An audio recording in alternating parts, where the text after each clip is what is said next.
Maraming salamat po sa mga bagong gamit sa school. Alam ko pong hindi madali ang mga sakripisyo mo. Pero inuuna mo pa rin na makapag-aral kami. Pero sana po, Papa, di mo pinababayaan ang sarili mo. Madalas kong napapansin na ang aga mong gumigising.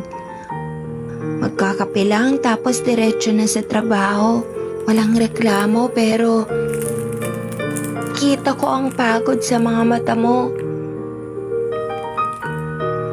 Medyo nalungkot ako nang makita kitang tinititigan ang luma mong pitaka.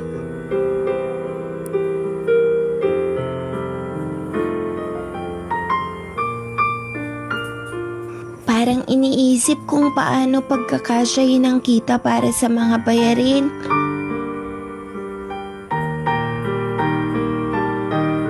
Pagkain at pamasahe.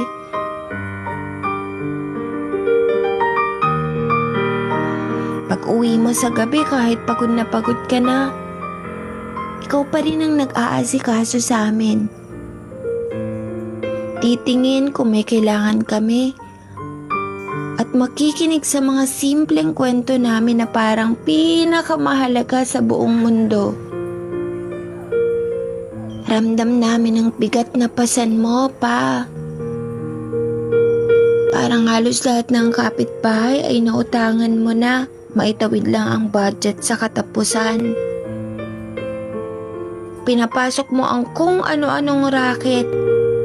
Wala sa pagbibenta ng kung ano-ano, hanggang sa pag-overtime sa trabaho para lang may maidagdag.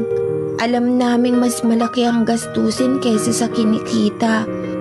Pero kailanman, hindi mo kami pinabayaan. Hindi mo tinakasan ang responsibilidad mo bilang ama. At higit pa roon, ginawa mo ang lahat ng walang kahit isang reklamo. Palihim mo na iniinda ang hirap. Pa, higit pa po sa bayani ang tingin namin sa'yo. Ikaw ang haligi ng tahanan. Lumalaban ng patas para sa kinabukasan.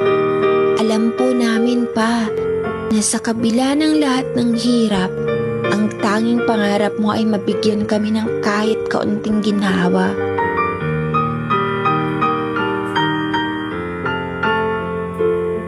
Kaya ngayong Father's Day, gusto ko lang sabihin, saludo po kami sa'yo, Pa.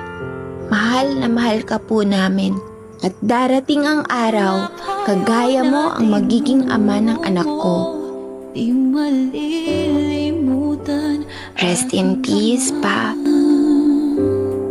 Kung may pagkakataon na may yakap siya at masabi ko, mahal kita, Ama. Mahal na mahal ka po namin. Alay ko sa'yo, mahal na mahal. Mahal kita, o aking Ama.